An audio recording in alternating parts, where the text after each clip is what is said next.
우리 올해 목표 중에 두 번째 목표인 말씀과 기도로 거룩하여 집시다를 모두 잘 실천하고 계시나요? 네, 그 어느 해 때보다 우리가 말씀 일독을 꼭 해야 되겠다는 그런 결단을 하시는 우리 가족들이 많아 보이고, 또 집에서 많이 지내다 보니까 우리가 또 다른 그 말씀을 읽을 수 있는 시간들이 또 여유가 있다 보니까 올해만큼은 꼭 일독을 해야 되겠다 하고 우리 생각하시고, 그러면서 또 말씀 충만한 한 해, 또 하나님의 크신 은혜가 한 해 함께하는 한 해가 될 것으로 기대가 됩니다. 성경 일독을 하려면 하루에 보통 한 3장 이상 정도를 여러분들이 읽으셔야 되는데, 1월 첫날부터 만약에 계속해서 통독을 시작했다 하면 지금 출애굽기 레위기 정도를 지나갔을 정도라고 생각됩니다. 그런데 우리가 마음을 잡아먹고 성경을 통독해야 되겠다 하면서 쭉 가다가 멈추어지는 곳이 바로 이 지점입니다. 오늘 읽은 이 말씀, 출애굽기 이 말씀에서 보통 멈춰져서 여기서 더 이상 진도가 안 나가다가 포기하는 경우들이 많죠. 뭐 보면 성소라든지 뭐 증거계, 속죄소, 또 뭐 크기는 어떻고 재료는 뭘 쓰고 또 기구의 이름들은 무엇이고 뭐 이런 것들이 계속해서 나오다 보니까 지루하게 여겨지고, 그러면서 통독을 멈춰버리는 부분 중에 하나가 이 부분입니다. 근데 이런 것들이 우리가 왜 필요한지, 또 지금은 이게 쓰이지는 않는데 왜 이렇게 상세하게 많이 기록되어 있는지를 우리가 알아야 될 것 같습니다. 우리는 이런 그 성막하고 성막하는 기구들을 통해서 하나님께서 무엇을 우리에게 말씀하고자 하는지를 꼭 알아야 될 것 같습니다. 분명히 중요한 의미가 그 안에 있기 때문에 이렇게 많은 부분을 차지하고 써져 있을 것입니다. 하나님께서는 거룩하신 하나님하고 이스라엘 백성들 사이에 언약을 맺었습니다. 그 언약은 피로 맺은 언약입니다. 생명을 담보로 해서 한 언약이죠. 그래서 살고 죽고에 하는 문제가 그 안에 담겨져 있습니다. 그렇게 중요한 언약이 계속해서 이행되려면 계속해서 수시로 약속한 사람들끼리 만나야 되는 장소가 필요합니다. 그래서 거룩하신 하나님께서는 우리 죄인들을 바로 만날 수가 없습니다. 왜냐하면 우리는 죄인이기 때문에 하나님을 만나면 즉시 죽게 됩니다. 그래서 죄인인 이스라엘 백성들이 거룩하신 하나님과 만나기 위해서는 분명히 어떤 장치가 필요하게 됩니다. 그것이 바로 오늘 우리가 보게 되는 성막, 성소입니다. 성막은 성경 안에서 매우 중요한 위치를 차지하고 있습니다. 에덴 동산에서 죄를 범한 사람들은 하나님과 단절이 되었습니다. 본래 사람은 하나님과 서로 대화하고 교제하도록 만들어져 있습니다. 하나님과 서로 소통이 됐습니다. 하나님의 형상대로 우리는 만들어졌기 때문에 계속 하나님과 대화하고 하나님의 임재를 느끼면서 살기로 지어졌습니다. 그런데 하나님과 교통하는데 죄가 들어왔기 때문에 문제가 생겼습니다. 그래서 죄를 범함으로 인해서 사람들은 에덴 동산에서 쫓겨나게 됐죠. 이로 인해서 하나님과 사람 사이에 만날 수 있는 고리가 끊어지게 된 것입니다. 하나님으로부터 단절된 것이 바로 저주가 되게 된 것이죠. 그래서 하나님께서는 사람들과 하나님이 만날 수 있는 통로를 따로 만들어 주셨습니다. 바로 성막으로부터 시작해서 또 성전으로 연결되는 것입니다. 성막은 땅에 있는 것이지만 하나님과 우리가 접촉할 수 있는 통로가 되는 것입니다.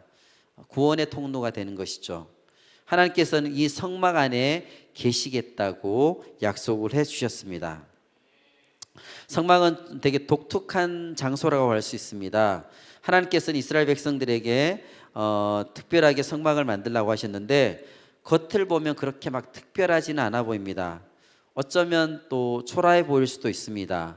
이스라엘 백성들이 이 광야의 생활을 하면서 광야에서 구할 수 있는 것을 가지고 이 성막을 만들었기 때문에 아주 그리 대단한 것은 아니었을 수도 있습니다. 그 당시에 애굽이라든지 다른 나라들의 신전을 보면, 또 신상을 보면 어마어마하게 크고 화려했던 것에 비해서 성막은 매우 또 초라하게 여겨졌을 수도 있습니다. 성막을 이렇게 화려하게 짓지 않고 어쩌면 초라하게 지었던 이유가 무엇일까요? 그것은 겉의 모습보다도 그 안에 있는 것이 더 중요하기 때문입니다. 성막은 하나님의 임재로 가득한 곳입니다. 하나님의 영광으로 충만한 곳입니다. 이것이 기독교의 핵심이라고 할 수 있습니다. 겉모양보다 안에가 더 중요하다는 것입니다. 예수님의 모습 속에서도 그런 것을 볼 수가 있습니다. 우리가 흠모할 만한 것이 없었다고 얘기하고 있습니다. 이사야 53장 2절 말씀을 보면 그는 주 앞에서 자라나기를 연한 순 같고 마른 땅에서 나온 뿌리 같아서 고운 모양도 없고 풍채도 없은즉 우리가 보기에 흠모할 만한 아름다운 것이 없도다 라고 기록되어 있습니다. 그러나 예수님께서는 하나님의 신성을 가지고 계셨습니다. 하나님의 위대함이 예수 그리스도 안에 있었습니다. 예수님께서는 세상을 놀라게 할 만한 진리를 가지고 계셨던 것입니다. 오늘날 우리 지상의 교회들 또 그리스도인들의 모습들인 분명히 이렇게 예수님처럼 이런 모습이어야 될 것입니다. 세상은 화려한 것을 추구합니다. 그러나 세상과 비교하면 교회는 그만큼 화려하지 않습니다. 어떤 면에서는 초라해 보일 수도 있습니다. 그리스도의 겉모습은 평범해 보이지만 그 속에는 비밀이 있어야 될 것입니다. 안에서 흘러나오는 것이 남달라야 됩니다. 말에서 풍기는 것도 다릅니다. 눈빛도 다릅니다. 행동도 다릅니다. 삶이 다릅니다. 성막은 이렇게 해서 또 성전으로 발전하게 됩니다. 성전은 아주 화려하게 지었습니다. 솔로몬의 성전은 굉장히 화려했죠. 모든 것을 쏟아부어서 솔로몬이 성전을 지었습니다. 예수님 시대에도 헤롯 성전을 지었는데 그것도 마찬가지로 또한 화려했던 것입니다. 그러나 예수님께서는 성전 시대가 끝났음을 선포하셨습니다. 예수님이 성전이 되셨기 때문입니다. 눈에 보이는 화려한 성전은 더 이상 필요 없게 된 것입니다. 예수님께서 십자가에 못 박혀 죽으셨을 때에 성소의 휘장이 아래에서부터 위로 찢어졌습니다. 이것은 더 이상 성전이 필요하지 않다는 뜻입니다. 성전은 상징적인 것이 된 것입니다. 왜냐하면 성전의 본체 대신 예수님께서 우리 가운데 오셨기 때문입니다. 예수님께서는 이전 것을 파괴하시고 새로운 것을 만드셨습니다. 예수님께서 십자가에 못 박히신 죽으신 후에 성전은 더 이상 필요 없게 된 것입니다. 우리의 몸이 성전이라고 하였습니다. 그러므로 우리의 몸은 마찬가지로 중요합니다. 거룩한 하나님의 영이 우리 안에 계시기 때문에 우리의 몸은 중요합니다. 성막의 겉모습은 초라했습니다. 그러나 성막은 상상할 수 없는 하나님의 영으로 충만했습니다. 마찬가지입니다. 우리의 몸이 약할지라도 그리스도의 영이 우리 안에 계시기 때문에 우리는 초라하지 않습니다. 시인 송명희 씨는 내성마비 장애인으로 유명하죠. 몸이 되게 불편합니다. 그러나 그녀는 그 나라는 시에서 또 우리 찬양으로도 많이 불려지는 것에서 나 남이 보지 못한 것을 보았고 나 남이 듣지 못한 음성 들었고 나 남이 받지 못한 사랑을 받았다. 나 남이 모르는 것 깨달았다라고 송명희 시인은 고백했습니다. 그녀의 영혼은 아주 순결하고 아름다웠습니다. 초라해 보이는 내성마비의 육체를 가졌지만 그 안에는 하나님께 주시는 아름다움이 담겨져 있습니다. 세상과 비길 수 없는 아름다움이 있었습니다. 우리 안에 예수 그리스도가 계시면 세상과 비길 수 없는 아름다움이 우리 안에 있게 됩니다. 하나님께서 이스라엘 백성들에게 이렇게 성막을 짓게 하신 데는 두 가지 의미가 있습니다. 첫 번째는 하나님께서 이스라엘 백성들과 함께 하시겠다는 뜻입니다. 하나님께 함께 하시겠다는 사인이 성막 속에 담겨져 있습니다. 하나님께서는 성막을 계속해서 이렇게 광야 생활 중에 움직일 수 있도록 만들어 주셨습니다. 이것은 하나님께서 계속 우리들과 함께 움직이시면서 우리 안에 계시겠다는 것을 말씀하고 있습니다. 본문 출애굽기 25장 8절 말씀 보면 내가 그들 중에 거할 성소를 그들이 나를 위하여 짓되라고 기록되어 있습니다. 성소는 하나님께서 이스라엘 백성들과 함께 하심을 상징적으로 보여주는 것입니다. 하나님께서는 이스라엘 백성들과 동행하실 것을 약속해 주셨습니다. 또 두 번째 성막을 짓게 하신 이유는 하나님께서 하나님의 백성들을 친히 다스리겠다는 의미입니다. 하나님은 성소 안에 계시지만 창조주 하나님이십니다. 하나님은 우주 만물을 창조하고 다스립니다. 모든 것은 하나님으로부터 나왔습니다. 하나님의 백성들을 택하시고 그들을 친히 하나님의 백성을 삼아 주십니다. 그들을 친히 다스리시겠다고 약속하셨습니다. 성소, 하나님과 만남이 있는 장소인 그 성소를 통해서 오늘 우리에게 말씀하시는 하나님의 음성을 우리 모두가 듣기를 원합니다. 하나님께서 우리에게 알게 하고자 하는 것들을 깨닫게 되시기를 원합니다. 이 말씀을 통해서, 성소를 통하여서 우리가 어떻게 우리의 삶을 살아가야 되는지를 알 수 있는 시간이 되어지기를 원합니다. 첫 번째는 이 성소를 통해서 우리가 알 수 있는 것은 하나님을 언제나 앞장 세워야 합니다. 아멘. 네, 성막의 가장 안쪽에는 지성소가 자리 잡고 있습니다. 지성소에는 법궤가 있죠. 법궤는 증거궤 또는 언약궤라고 불려지기도 합니다. 법궤의 몸체는 조각목으로 된 직사각형으로 된 궤입니다. 안과 바퀴 모두 금으로 쌓여져 있습니다. 그것을 덮는 뚜껑이 있습니다. 뚜껑을 속죄소 또는 시은자라고 얘기하고 있습니다. 그 위에는 천사가 마주 바라보게 되어 있습니다. 또 성막 안에는 또 성소가 있습니다. 성소에는 떡상이 있고 떡상은 조각목으로 만들어 금으로 쌌습니다. 떡상 위에는 이스라엘 12지파를 상징하는 떡 12개가 놓여져 있습니다. 그리고 성소에는 금으로 만든 등대가 있습니다. 여기에는 언제나 향을 피워둡니다. 또 뜰로 나간다면 뜰에는 두 가지 기구가 있습니다. 노수로 만든 제단이 있고 이것은 재를 태우는 제단입니다. 제단의 주위 4개의 뿔이 있습니다. 그리고 뜰에는 물두멍이 있습니다. 이런 모든 성전의 기구들은 하나님의 임재, 하나님의 말씀을 상징하고 있습니다. 오늘 본문 말씀의 앞부분에는 법궤를 만드는 방법에 대해서 자세히 기록되어 있습니다. 법궤는 성막 안에서 매우 중요한 위치를 차지합니다. 법궤는 조각목, 즉 아카시아 나무라고 하는데 아카시아 나무처럼 만들어져 있습니다. 조각목은 중동 지방의 사막에서 나는 나무로 매우 가볍고 내구성이 되게 강합니다. 시띠나무라고도 불려집니다. 조각목에는 가시가 있습니다. 조각목은 예수님께서 쓰신 가시관을 상징하고 있습니다. 예수님께서는 우리를 대신해서 저주를 받으셨습니다. 예수님께서 우리 대신 저주를 받으심으로 우리가 구원을 받았죠. 법궤를 통하여서 나를 위해서 십자가에서 돌아가신 예수 그리스도, 나를 위해 가시관 쓰신 예수 그리스도를 생각하시는 여러분들이 되시기를 바랍니다. 이 언약궤는 직사각형의 상자로 금으로 쌓여져 있습니다. 언약궤 안에는 하나님께서 친히 기록하셔서 모세에게 주신 십계명 2돌판이 있습니다. 언약궤 아래쪽 4기퉁에 달린 고리에 막대기를 끼워서 제사장들이 운반할 수 있도록 되어 있습니다. 이 언약궤는 하나님의 임재와 보호를 상징하고 있습니다. 언약궤와 함께하는 한 누구도 침략할 수가 없습니다. 이 법궤는 이스라엘 백성들에게 매우 중요했습니다. 이스라엘 백성들이 움직일 때마다 항상 법궤가 제일 앞장섰습니다. 이스라엘 백성들이 요단강을 건널 때도 또 전쟁 중에 있을 때도 법궤가 앞장 세워졌습니다.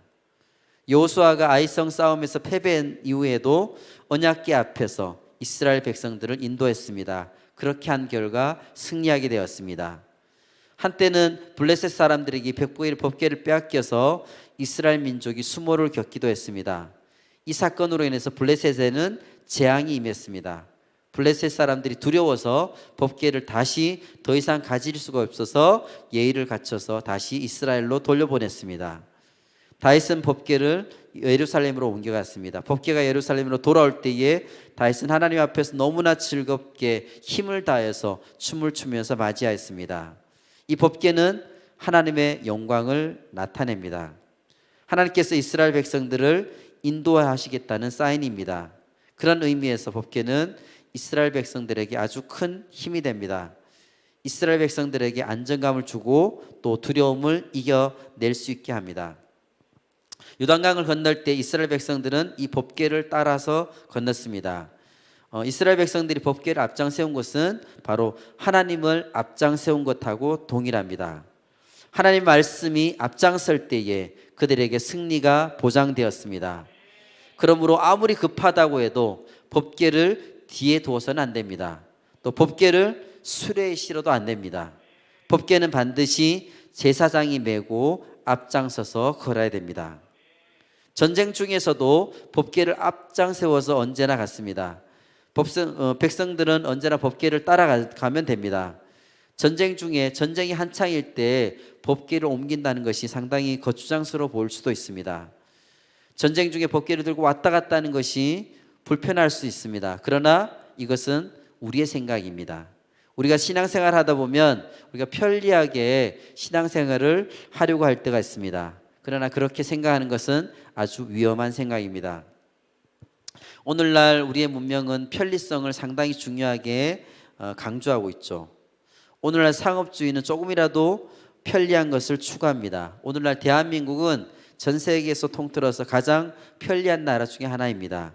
초고속 인터넷 통신망이 세계 1위로 잘 구축되어 있고 국민들 대부분이 스마트폰을 사용하고 있습니다. 이렇게 살기 편한 나라는 별로 없을 것입니다. 편리성은 또 효율을 강조하고 있죠. 에너지를 적게 들이고 큰 효과를 거두려고 합니다. 이것이 오늘날의 만본주의의 모습이라고 할 수 있습니다. 그러나 신앙생활에서 우리가 편리를 추구하는 것은 굉장히 위험할 수가 있습니다. 법궤를 들고 다니는 것이 상당히 불편합니다. 그러나 우리는 신앙의 편리성을 경계해야 됩니다. 하나님께서는 이스라엘 백성들에게 법궤를 중심으로 해서 움직일 것을 명령해 주셨습니다.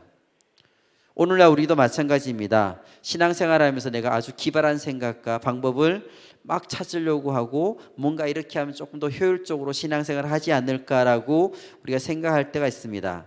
신앙생활을 대신해 줄 수 있는 것이 있습니까?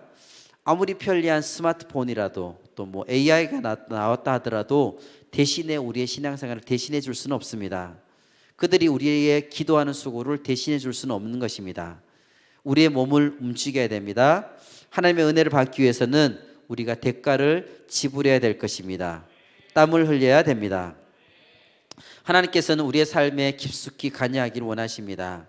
하나님께서 관심을 가지지 않는 영역은 없습니다. 이스라엘 백성들은 움직일 때마다 법궤를 항상 메고 가야 했습니다. 또 움직일 때마다 성막을 만들었다가 해체했다가 계속해서 반복했습니다. 그런데 만약 이것을 귀찮게 여기고 하지 않았다면 그들에게 심각한 일이 일어날 수밖에 없었을 것입니다. 이스라엘 백성들이 법궤를 앞세운 것처럼 우리도 바쁘고 힘들수록 하나님을 앞세워야 될 것입니다. 하나님의 말씀에 귀를 기울여야 될 것입니다. 하나님의 말씀을 묵상해야 될 것입니다. 기도의 자리로 꼭 지켜야 될 것입니다. 하나님을 최우선으로 생각하고 나아가야 될 것입니다. 하나님의 인도를 꼭 받아야 될 것입니다. 법궤를 앞서가면 절대 안 됩니다. 출애굽한 이스라엘 백성들은 광야에서 법궤를 중심으로 생활했습니다. 행진할 때도 법궤를 중심으로 동서남북의 지파들을 배분해 가지고 같이 행진하였습니다. 여호수아의 인도로 요단강을 건널 때 또 여리고성을 함락시킬 때도 법궤가 그들 앞에 있었습니다. 이스라엘 백성들은 어디에 있든지 성막을 먼저 세워놓고 그들의 일을 시작했습니다. 중심에 성막이 보이도록 하였던 것입니다. 그들의 중심은 하나님을 중심으로 놓았습니다. 성막이 보이지 않으면 우리는 우상을 섬길 가능성이 많습니다. 하나님 외에 다른 것을 섬길 수가 있습니다. 눈에 보이는 것으로 인해서 눈에 보이지 않는 하나님을 섬기지 않는 일이 없어야 될 것입니다. 여러분들의 가정의 중심이 무엇입니까? 여러분은 무엇을 가장 중요하게 생각하고 있습니까?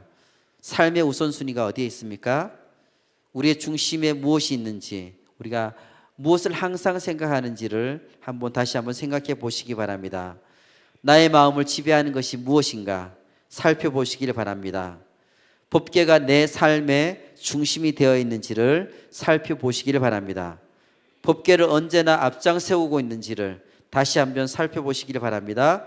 우리 삶에서 법궤를 언제나 앞장 세웁시다. 하나님께서 먼저 앞서갈 수 있도록 하시기를 바랍니다. 앞서가는 하나님을 바라보며 뒤따라가는 우리의 삶이 되시기를 원합니다. 성서를 통해서 하나님께서 우리에게 어떻게 살아가야 될지 가르쳐주는 두 번째는 무엇이냐면, 둘째는 항상 하나님의 임재가 있는 삶을 살아야 합니다. 본문 출애굽기 25장 22절 말씀을 보면 거기서 내가 너와 만나고 라고 기록되어 있습니다. 하나님께서는 우리를 만나 주려고 하십니다. 이스라엘 백성들이 광야를 지나는 동안에도 하나님께서는 이스라엘 백성들을 만나 주셨습니다. 불기둥과 구름기둥이 바로 그 증거가 됩니다. 하나님께서는 하나님의 백성들과 언제나 함께 하셨습니다. 이것이 바로 하나님의 은혜입니다. 하나님의 편에서 길을 열어주지 않으시면 우리에게 길은 없습니다.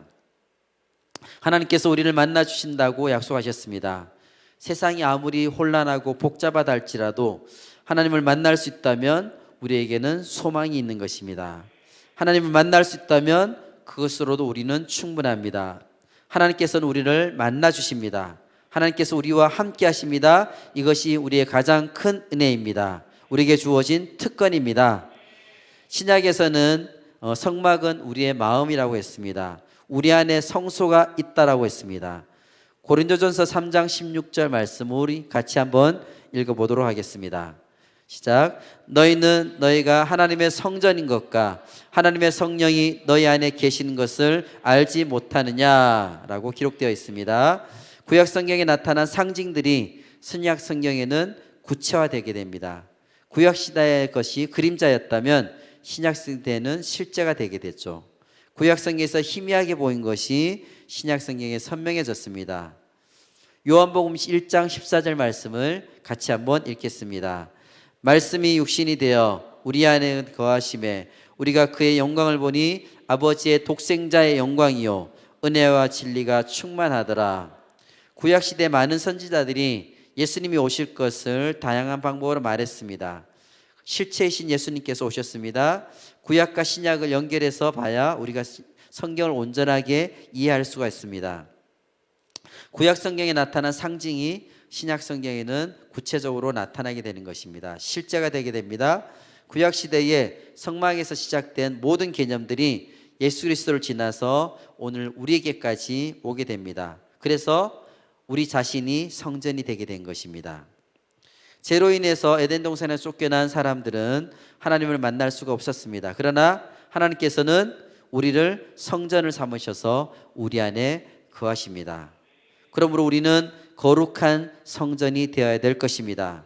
하나님께서는 우리를 떠나지 않으십니다. 이제 우리가 어디를 가든지 어디를 가서 하나님을 만나야 되는 것이 아니라 하나님께서 우리 안에 계십니다. 하나님께서는 눈에 보이는 건물 안에 갇혀 계신 분이 절대 아닙니다. 하나님께서는 우리 안에 거하십니다. 하나님께서는 언제나 우리와 함께 하십니다. 하나님의 임재를 경험하는 삶, 이것이 바로 신앙의 핵심이라고 할 수 있습니다. 세상은 광야와 같습니다. 광야의 삶은 매우 척박합니다. 힘들어 숨을 제대로 쉴 수도 없습니다. 살다 보면 위험한 일들을 계속해서 경험할 때가 많습니다. 돌파구가 보이지 않을 때도 있습니다. 하나님의 보호와 인도가 없다면 우리는 한순간도 살아갈 수 없음을 고백합니다. 광야 같은 세상에서 하나님께서는 우리를 그냥 내버려 두지는 않으십니다. 하나님께서는 우리를 만나 주십니다. 하나님께서는 예수 그리스도를 통해서 우리를 지성소 안으로 들어가게 해 주십니다. 성막 가운데 지성소가 매우 중요합니다. 지성소에는 아무나 들어갈 수가 없습니다. 하나님의 영광으로 충만한 곳입니다. 그래서 대제사장이 1년에 한 번 대속죄일에 온몸을 정결하게 하고 들어갔습니다. 대제사장은 자신의 죄를 속죄받은 후에야 이 지성소에 들어갈 수가 있었습니다. 신약 시대에는 우리가 바로 지성소입니다. 성령 하나님께서 우리 안에 임재하심으로 우리가 지성소가 되었습니다. 그런데 이것을 우리가 누리지 못한다면 우리는 광야에서 살아갈 수가 없습니다. 광야에서는 하나님과 동행하지 않으면 살아갈 수가 없습니다. 그래서 이스라엘 백성들은 법궤를 들고 가는 것이 힘들고 거추장스러울 수도 있지만 언제나 법궤를 가지고 움직였습니다. 하나님의 임재가 없으면 그들은 살아갈 수 없기 때문입니다. 아무리 힘들어도 하나님께서 우리를 만나 주시면 그곳이 바로 천국이 되는 곳입니다. 하나님께서 우리 가운데 임재하실 때에 우리를 통해서 하나님의 능력이 나타나게 됩니다. 하나님은 건물 안에 갇혀지지 않으십니다. 이와 마찬가지로 하나님께서는 우리의 육체에 갇히지 않으십니다. 하나님의 임재를 통해서 하나님께서 함께 하시는 삶이 어떤 것인가 구체적으로 드러나야 될 것입니다. 하나님의 능력이 드러나야 됩니다. 하나님의 통치가 점점 더 확장되어져야 될 것입니다. 이스라엘 백성들은 법궤를 수호신 정도로 생각했습니다. 아무렇게나 살아도 법궤를 가지고 있기 때문에 아무도 침략하지 못할 거라고 생각했습니다. 이스라엘 백성들은 법궤를 아주 이기적인 목적을 위해서 사용했습니다. 법궤를 가지고 다니는 것 자체가 중요한 것은 아닙니다. 법궤를 가지고 있는 것은 하나님의 통치를 받는 삶을 의미하고 있습니다. 하나님의 임재를 경험하는 사람은 하나님과 동행하며 살아야 됩니다. 내가 가는 곳마다 하나님의 통치가 드러나야 될 것입니다. 하나님께서는 이스라엘 공동체와 함께 하셨습니다. 이스라엘 백성들은 지도자 모세를 바라보면 안 됩니다. 모세의 지팡이를 바라봐도 안 됩니다. 이스라엘 백성들은 성막 가운데 계시는 하나님을 바라봐야 될 것입니다. 성막에 계신 하나님의 인도를 받으면 결단코 실패 없는 인생을 살게 됩니다. 언약궤를 맨 제사장들이 요단강에 발을 내딛자 물이 갈라졌습니다. 언약궤를 맨 제사장들에게 능력이 있어서 이런 일이 일어났습니까? 아니죠. 하나님의 능력, 하나님의 영광이 그들 안에 나타난 것입니다. 이것을 본 이스라엘 백성들은 얼마나 놀랐겠습니까? 이를 통해서 이스라엘 백성들은 하나님의 임재를 강하게 경험하게 되었습니다. 하나님께서 함께 하시면 어떤 것도 통과할 수가 있습니다. 하나님의 말씀을 들고 문제를 향해서 돌진해 보시기 바랍니다. 정면으로 돌파할 용기가 생기게 됩니다. 두려움이 사라지게 됩니다. 언약궤는 말씀을 의미합니다. 말씀으로 무장해서 문제를 향해 나아가 보시기 바랍니다. 문제가 분명히 해결될 것입니다. 문제가 생겼을 때 세상 사람들은 답이 없습니다. 그러나 어려움이 왔을 때에 하나님의 백성들은 오히려 신납니다. 왜냐하면 하나님께서 인생의 길을 만들고 내주시는 분이기 때문입니다. 하나님께서 바로 그 문제의 해답이 되시기 때문입니다. 예수님께서 우리의 길이 되십니다. 그러므로 우리는 하나님을 믿고 나아가야 될 것입니다. 그러면 우리 안에 있는 두려움이 사라지게 됩니다. 여호수아 1장 8절 말씀을 같이 한번 읽도록 하겠습니다. 이 율법책을 내 입에서 떠나지 말게 하며 주야로 그것을 묵상하여 그 안에 기록된 대로 다 지켜 행하라. 그리하면 내 길이 평탄하게 될 것이며 내가 형통하리라. 말씀을 붙잡고 나아갈 때에 벽은 길이 될 수가 있고 문이 될 수가 있는 것입니다. 이스라엘 백성들이 여리고성을 무너뜨렸을 때를 생각해 보시기 바랍니다. 전략이나 전술, 무기 필요하지 않았습니다. 아무 작전도 없었습니다. 법궤를 앞세우고 제사장들을 중심으로 해서 여리고성 주위를 그냥 돌았을 뿐입니다. 엿새 동안 매일 한 바퀴 돌았고 마지막 7째 날은 7번 돌았습니다. 이전에 어떤 경험들, 세상의 경험들 전혀 통하지 않았습니다. 이스라엘 백성들이 한 것은 아무것도 없었습니다. 법궤를 중심으로 해서 여리고성 주위를 돌았을 뿐입니다. 가나안은 하나님의 땅입니다. 그러므로 하나님의 백성이 그 땅의 진정한 원주민입니다. 하나님께서는 그 땅을 우리를 통해서 재탈환하도록 하기 위해서 이스라엘 백성들로 하여금 가나안을 정복하게 하셨던 것입니다. 하나님께서는 이 땅을 통치하십니다. 하나님께서는 상자 안에 갇혀 계시는 분이 아니기 때문에 하나님께서는 이 땅을 정복하십니다. 하나님께서는 사람을 창조하신 후에 사람을 축복하시며 창세기 1장 28절 말씀에서 생육하고 번성하여 땅에 충만하라, 땅을 정복하라, 다스리라고 말씀하고 계십니다. 또 마태복음 28장 19절 20절 말씀에서 예수님께서는 제자들에게 모든 민족을 제자로 삼아 아버지 아들과 성령의 이름으로 세례를 베풀고 내가 너에게 분부한 모든 것을 가르쳐 지키게 하라고 말씀하셨습니다. 우리가 하나님의 임재 안에 살 때에 우리를 통해서 하나님의 능력이 나타나게 됩니다. 하나님의 나라가 확장하게 됩니다. 창세기 12장 2절 말씀에서 하나님께서는 아브라함에게 내가 너로 큰 민족을 이루고 내게 복을 주어 내 이름을 창대하게 하리니 너는 복이 될지라 라고 약속해 주셨습니다. 하나님의 법궤를 중심으로 하나님의 역사가 나타나게 됩니다. 그러므로 우리가 힘쓸 이유가 없습니다. 우리가 머리를 쓸 이유가 없습니다. 세상 사람들은 늘 머리 싸움을 하면서 살아갑니다. 그러나 우리는 다릅니다. 우리는 가만히 있으면 됩니다. 하나님의 백성은 법궤를 앞세우기만 하면 됩니다. 어떤 경우에도 법궤를 우리가 소홀히 다뤄서는 안 될 것입니다. 우리는 언제나 하나님의 임재 가운데 살아야 될 것입니다. 하나님을 중심에 모시고 살아야 됩니다. 하나님의 말씀을 앞세워야 됩니다. 말씀이 삶의 중심에 있어야 됩니다. 하나님을 우리 중심에 모시려면 어떻게 해야 될까요? 우리의 예배를 온전히 드려야 될 것입니다.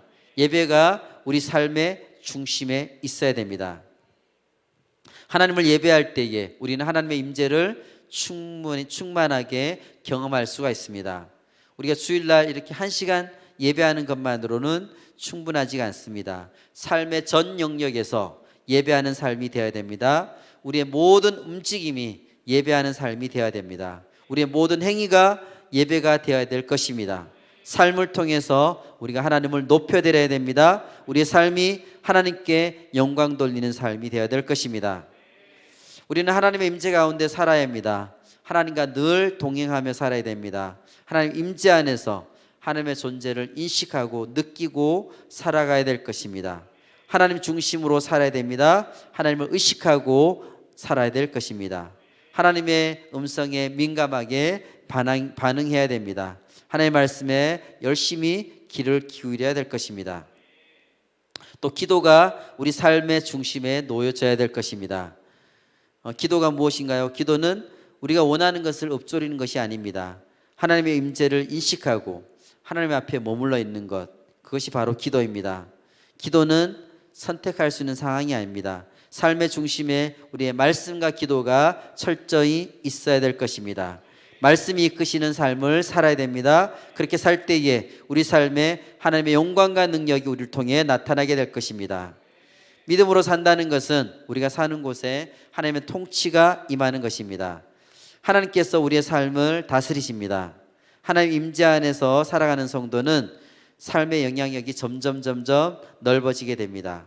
뒤로 밀려나서는 안 됩니다. 우리는 앞으로 나아가는 삶을 살아가야 될 것입니다. 법궤와 함께 가는 것은 하나님과 동행하는 삶을 얘기합니다. 그러나 세상과 사단은 우리로 하여금 신앙생활을 제대로 하지 못하게끔 계속해서 방해하죠. 세상은 우리에게 두려움을 줍니다. 신앙생활을 하지 못하도록 방해하는 것이 앞으로도 우리 안에는 많을 것입니다. 그래도 우리는 법궤를 잃어버리면 안 됩니다. 법궤를 뒤에 둬서도 안 될 것입니다. 법궤를 방치해서도 안 됩니다. 법궤를 블레셋에서 빼앗겼을 때에 이스라엘 백성들은 하나님을 인식하지 못했습니다.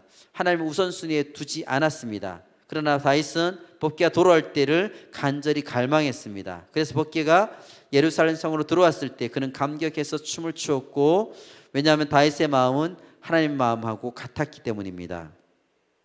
법궤가 있는 곳에는 하나님의 임재가 언제나 있습니다. 우리 삶에도 날마다 하나님의 임재가 있어야 될 것입니다. 하나님의 임재가 있어야지만 우리가 살아갈 수가 있습니다. 하나님의 임재가 있어야지만 하나님의 자녀로서 우리가 당당하게 살아갈 수가 있습니다. 하나님께 영광 돌리는 삶을 살 수가 있는 것입니다. 하나님의 임재 가운데 날마다 살아가는 베델 가족 모두 되시기를 원합니다. 성서를 통해서 우리가 어떻게 살아가야 될지 알아야 되는 가르쳐주는 방법, 세 번째는 뭐냐면 우리는 계속해서 만들어져가는 하나님의 성전이 되어야 될 것입니다. 우리가 바로 성전입니다. 우리 안에 하나님께서 거하십니다. 우리 안에 성령님이 거하십니다. 우리가 타락함으로 인해서 에덴을 잃어버렸지만 예수 그리스도를 통해서 성령께서 우리 안에 임하셨습니다. 하나님께서 우리와 교제하십니다. 하나님께서 우리를 떠나지 않으신다고 말씀하셨습니다. 하나님께서 우리에게 오늘도 말씀하고 계십니다.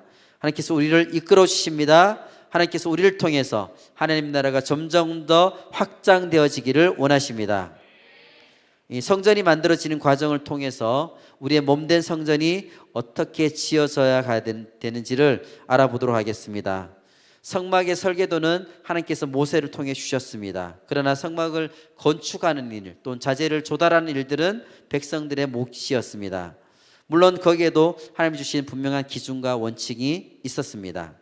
출애굽기 35장 22절 말씀을 같이 읽어보도록 하겠습니다. 곧 마음에 원하는 남녀가 와서 팔찌와 귀고리와 가락지와 목걸이와 여러 가지 금품을 가져다가 사람마다 여호와께 금 예물을 드렸으며. 출애굽기 35장 29절 말씀도 같이 읽겠습니다. 마음에 자원하는 남녀는 누구나 여호와께서 모세의 손을 빌어 명령하신 모든 것을 만들기 위하여 물품을 드렸으니 이것이 이스라엘 자손이 여호와께 자원하여 드린 예물이니라. 자, 자원해서 바치는 예물로 성막을 짓는 것, 강제나 강요가 그 안에는 없었습니다. 하나님은 성막을 짓게 하실 때에 백성들에게 강요하지 않으셨습니다. 억지 예물은 성막에 적절치 않다고 하셨습니다. 그래서 자원하여서 바친 예물로 성막을 짓게 하셨습니다. 이것이 가장 중요한 원칙이었습니다. 하나님은 예물을 그분께 드리라고만 말씀하시지만 하나님은 그 액수가 아니라 마음을 보신다고 하셨습니다. 출애굽기 25장 2절 말씀을 같이 읽겠습니다. 이스라엘 자손에게 명령하여 내게 예물을 가져오라 하고 기쁜 마음으로 내는 자가 내게 바치는 모든 것을 너희는 받을지니라. 네, 바로 이것이죠. 그렇지만 예물을 드린다는 게 생각보다 쉽지는 않습니다. 왜냐하면 그것은 분명히 헌신하는 것이 그 안에 있어야 되기 때문입니다. 그렇다면 이 헌신은 어디에서 오느냐? 당연히 믿음에서 오겠죠, 그렇죠? 그렇다면 믿음은 어떤 것에 대한 믿음일까요? 이 돈을 바치면 하나님께서 내게 몇 배로 돌려주실 거라는 믿음일까요? 아니면 이 예물을 바치면 하나님께서 반드시 복을 주실 거라는 믿음인가요? 아니, 내가 이만큼 바쳤으니까 다른 사람들이 나를 업신여기지 않을 거야 라 하는 믿음일까요? 그런 것이 아니라 지금 내게 있는 재물은 원래 내 것이 아니니까 하나님의 것이라는 그 믿음에서 우리가 출발해야 될 것입니다. 실제로 하나님께서 이스라엘 백성들에게 예물을 바치라고 명령하셨을 때 그들이 소유하고 있던 물질은 어디서 난 것일까요? 출애굽기 12장 36절 말씀을 보겠습니다. 여호와께서 애굽 사람들에게 이스라엘 백성에게 은혜를 입히게 하사 그들이 구하는 대로 주게 하심으로 그들이 애굽 사람의 물품을 취하였더라. 출애굽할 때 이스라엘 백성들이 그들이 나올 때에 애굽 사람들이 그들에게 그 물품을 그냥 줬습니다. 그래서 그들이 가지고 있던 물품은 하나님께서 은혜를 베푸셨기 때문에 그들이 애굽 사람들부터 그냥 받은 것입니다. 마찬가지로 우리가 하나님께로부터 모든 것을 받았기 때문에 내가 감사한 마음으로 자원하는 마음으로 주님 앞에 드려야 될 것입니다. 우리가 소유하고 있는 재물은 내 것이 아닙니다. 바로 하나님의 것입니다. 그 단적인 증거가 무엇이냐면 우리가 다 아는 것처럼 태어날 때 빈손으로 왔고 죽을 때도 우리는 빈손으로 가는 것입니다. 성 어거스틴은 하나님께 이와 같이 고백했습니다. 사람들은 하나님께 필요 이상 더 바쳐 하나님을 인간에게 빚진 자로 만들려 하나 사실 인간이 가진 것 중에서 주님의 것이 아닌 것이 어디 있습니까? 주님은 인간에게 빚진 것이 하나도 없으시지만 마치 빚진 것처럼 그들에게 다 갚아주십니다. 우리가 하나님의 성전으로서 올바르게 지어지기 위해서 우리가 바로 새겨들어야 될 말씀인 것 같습니다. 우리는 지어져 가고 있는 성전입니다.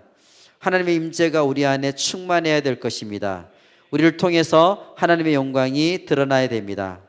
하나님께서 우리를 아름답게 만들어 가십니다. 아름답게 우리를 빚어가고 계십니다. 우리를 통해서 하나님의 권능을 강력하게 드러내기를 원하십니다. 하나님께서는 우리를 통해 생명의 역사가 나타나기를 원하십니다. 우리가 가는 곳마다 사람들이 살아나는 역사가 있기를 원하십니다. 하나님께서 우리가 가는 곳마다 우리를 통해서 예배가 살아나기를 원하십니다. 우리를 통해서 하나님의 영광이 드러나기를 원하십니다. 그러므로 우리는 역동적으로 살아야 될 것입니다. 우리를 통해서 하나님의 나라가 드러날 수 있도록 해야 될 것입니다. 이스라엘 백성들이 언약궤를 중심으로 해서 가나안을 향해 나아갔을 때에 그들은 승리를 거뒀습니다. 우리가 하나님의 임재를 개인적으로 내가 체험하는 것에 머물러서는 안 됩니다. 하나님께서 우리가 하나님의 능력을 구체적으로 드러내기를 원하십니다. 성령이 우리의 삶에 흘러넘쳐서 우리를 충만하게 할 뿐만 아니라 우리 주변에 있는 많은 사람들에게 그 충만한 성령의 충만함이 흘러가기를 원하십니다. 그리스도인들은 온전히 하나님 중심의 삶을 살아야 됩니다. 머리를 더 많이 쓴다거나 전략을 더 많이 세울 필요는 없습니다. 하나님을 그의 삶의 중심에 모셔드리면 됩니다. 날마다 하나님을 예배하는 삶을 살아야 됩니다. 날마다 하나님을 인식하며 살아야 될 것입니다. 하나님의 임재 가운데 우리가 살아가야 됩니다. 예배가 예배다울 때 우리를 통해서 하나님의 영광이 나타나게 될 것입니다. 하나님의 영광이 나타나는 곳에는 어둠이 물러가게 됩니다. 생명의 역사가 나타나게 됩니다. 하나님 앞으로 우리가 모두 나아오시기 바랍니다. 하나님 임재 안에서 살아가시길 바랍니다. 이것보다 더 강력한 삶은 없을 것입니다. 우리가 하나님의 임재 안에 살아갈 때에 우리를 당할 자가 없습니다. 우리 안에 계신 하나님이 바로 우주보다 더 크신 분이기 때문입니다. 우리 안에 계신 하나님은 창조주 하나님이십니다. 우리가 무엇을 두려워하겠습니까? 우리가 가는 곳마다 어둠이 떠나가게 될 것입니다. 사단은 무릎을 꿇을 것입니다. 하나님께서는 우리를 통해서 하나님의 영광을 드러내기를 원하십니다. 우리는 우리의 힘으로 살아갈 수가 없습니다. 그러므로 우리는 언제나 하나님의 임재를 구해야 될 것입니다. 찬란한 하나님의 영광이 우리 안에서 드러나야 될 것입니다. 사람들이 우리의 얼굴에서 광채를 느낄 수가 있어야 될 것입니다. 여러분들 가정에 하나님의 법궤가 있으십니까? 여러분들 마음속에 하나님의 법궤가 있으십니까? 여러분들의 삶의 길 위에 하나님의 법궤가 언제나 앞장서서 가고 계십니까? 다시 한번 점검해 보시길 바랍니다. 인생이라는 광야길에서 우리의 법궤 대신 길과 진리와 생명 대신 예수 그리스도를 모시고 나아갈 때에 우리는 흔들리지 않는 삶을 살아갈 수가 있습니다. 우리 안에 하나님께서 계십니다. 성령이 우리 안에 거하십니다. 그러므로 우리는 날마다 하나님의 임재 안에서 살아가게 됩니다. 우리가 하나님의 성전인 것을 기억하시고 하나님의 임재 가운데 살아가시기를 바랍니다. 하나님의 예배자로서 언제나 승리하시기를 바랍니다. 두려워하지 마시길 바랍니다. 하나님께서 언제나 우리와 함께 하십니다.